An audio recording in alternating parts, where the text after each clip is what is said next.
Hier soir, j'étais exactement ici, en train de contempler cette immensité désertique, sous un ciel bleu nuit coloré par les rayons de la lune.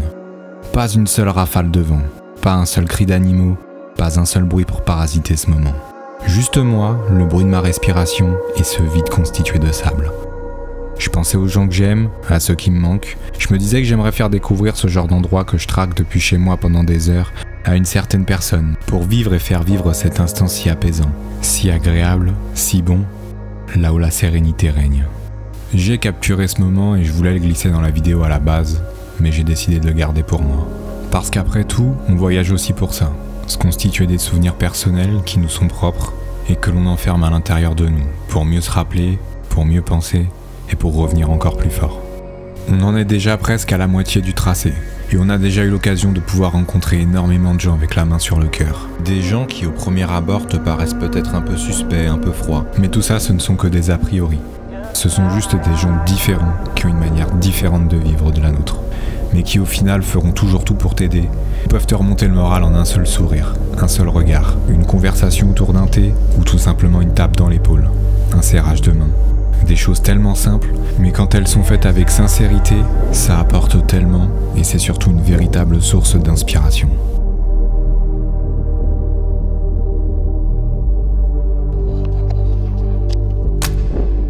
On prend la route avec le cuistot du riad et l'apiculteur. Objectif d'aujourd'hui, trouver de l'essence et continuer à traverser le désert.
Paris-Dakar, hein? Ah bah c'est pareil là. Putain. Combien des lettres? Je sais pas, le plein idéalement si c'est possible, mais c'était stylé la partie où il n'y avait pas vraiment de route, tu sais, chacun était... Ouais, ça c'était propre.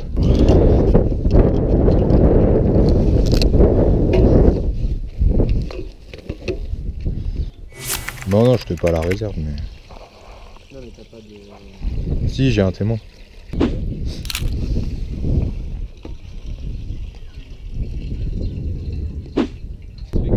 Yes.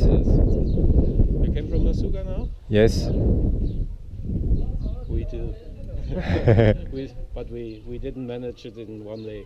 We sleep 20 kilometers from here. Yes, yesterday we had to do Merzouga to Zagora, but we had a little problems.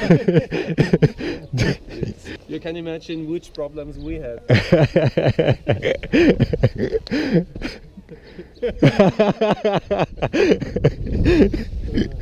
Oh, putain. The guy behind you told us that there is just one part where is a bit of sand, but after it's a good track, you know, with rocks, but it's good to go there. A bit of sand can be too much for him. Yes. Yesterday we had... Because of his tires. Yes. Yes. Merci beaucoup pour tout encore. Merci. Pas de problème. Merci beaucoup. Have a good trip. Thank you.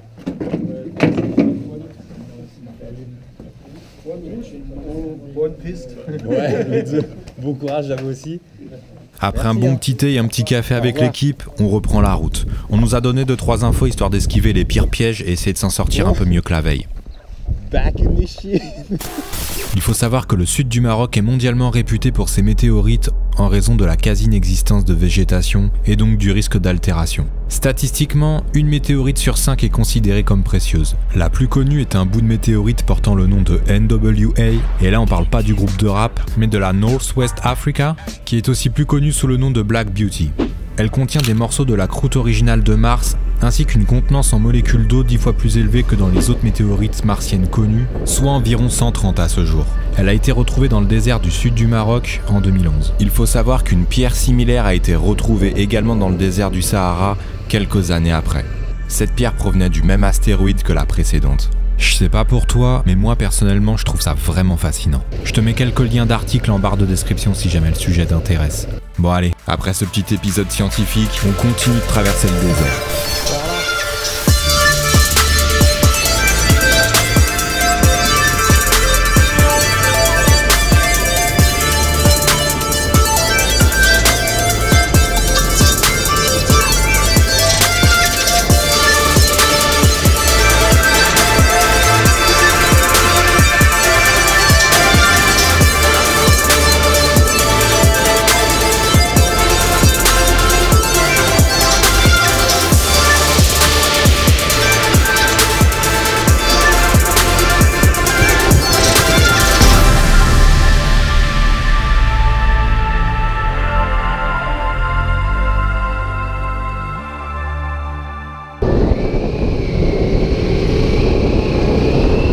Ça va?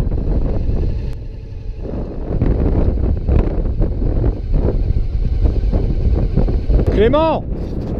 Ça va? Ok. Eh, ta GoPro? Hein? Ok. Mais tu l'as ramassée? Ok. Elle était violente, hein. Tu sais que j'ai eu peur, hein. Ça va toi? Pas de blessure, rien? Oh, bon, j'aurais mal ce soir, je pense, à un endroit. Ouais. Mais là, chaud, ça va, c'est pour ça que je gaz. Bélec, hein. Ouais, j'ai ralenti un peu. Je vais peut-être lui demander. Tout droit? Tout droit. Par ici? Oh. De droite. Ok. Méchant. D'accord. Merci beaucoup. Bon, en gros, c'est toujours tout droit, mais il m'a dit surtout qu'il ne faut pas quitter la piste principale. Parce qu'à les côtés, c'est sable, c'est le bordel, et il y a des trucs, ça t'amène autre part en fait. Donc toujours la piste principale. Il m'a dit qu'on va arriver à une espèce de gros panneau, toujours tout droit, et on vise les montagnes en fait. Et toujours sur la piste principale. Mais là, c'est dans le merdier.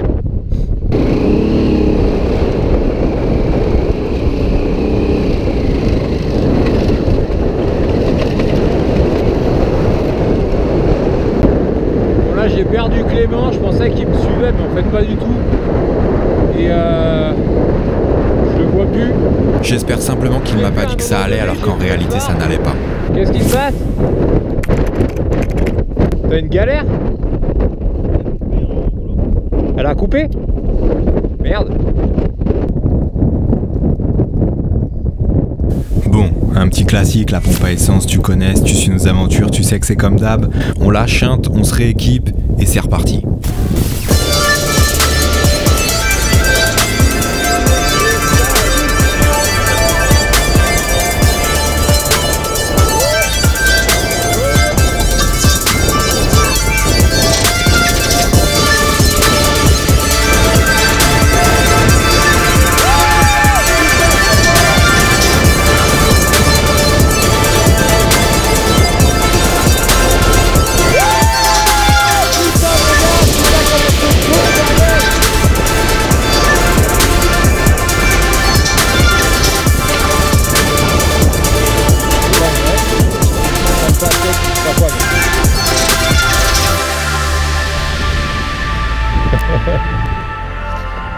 C'est quoi? Oui? Ça s'appelle oui? Ouais. Ok. D'accord. Merci. Tu grimpais ou quoi là?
Putain, la lourdeur de la piste. C'était malade, putain, j'ai grave kiffé. Vraiment, ça commence à faire fort, hein. Ça va. Vas-y, quand même, doucement. Moi, franchement, j'étais concentré. Je fais bon, pour le moment, tout se passe bien. Ça saute, ça atterrit, ça se croise. Nana, je fais vas-y. À un moment, une compression, mon gars. Je suis sûr, le sabot a touché, mais tout a touché. Ça, c'est... Oh là là. Ah ouais, non, mais c'est clair et net.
Comment? Ouais.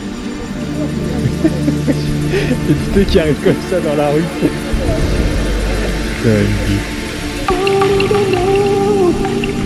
Encore un moment d'une rare simplicité et pourtant si agréable. On consomme rien, on nous propose du thé gentiment, on discute de moto, de rallye, de bagnole et on échange avec quelques commerçants.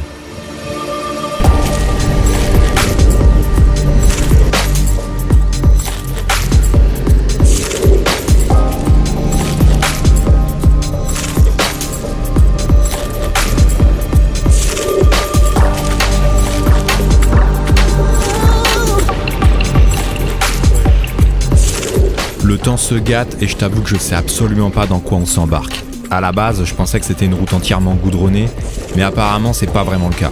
En soi, ça ne pose pas de problème, mais avec cette météo capricieuse, je suis pas sûr que ce soit le meilleur des plans. De toute façon, il n'y a pas d'autres alternatives, on est obligé de continuer. On verra bien ce qui se passe.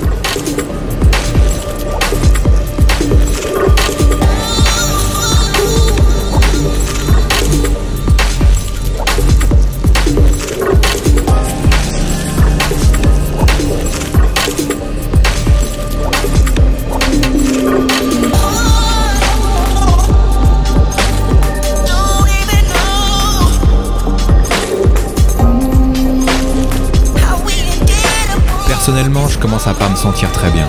Avec tous ces changements de température de jour en jour, j'ai l'impression que mon corps commence à avoir du mal à encaisser et surtout à comprendre ce qui se passe. Mais malgré cette baisse de régime, je reste bouche bée devant ce que j'ai sous les yeux. Regarde-moi ce jeu de couleurs, c'est vraiment magnifique. Et je trouve que ce paysage a quelques similitudes avec l'Islande. Si t'as vu notre précédente série, tu dois voir à quel épisode est-ce que je fais référence.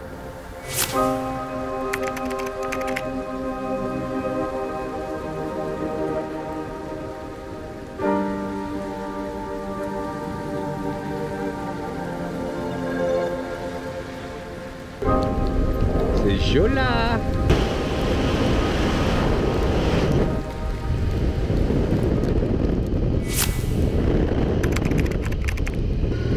C'est bon? Ok. Bon courage. Ciao.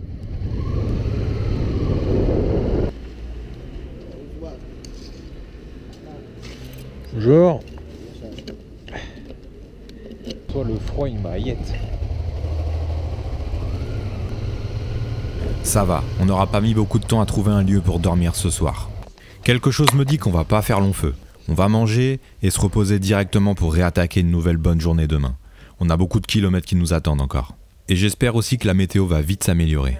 Dans le prochain épisode, on s'attaque aux fameuses gorges du Dadès. Si tu veux choper ton pull, ton t-shirt, ton itinéraire, ton poster ou tes goodies, je t'invite à aller directement sur ma boutique. N'hésite pas à me suivre sur Instagram et sur Facebook, c'est là-bas que je poste l'intégralité des informations concernant ce road trip là, mais aussi les prochains road trips à venir. Quant à nous, on se donne rendez-vous très prochainement pour le prochain épisode de nos aventures au Maroc. D'ici là, tu sais ce qu'il te reste à faire. Abonne-toi. Easy.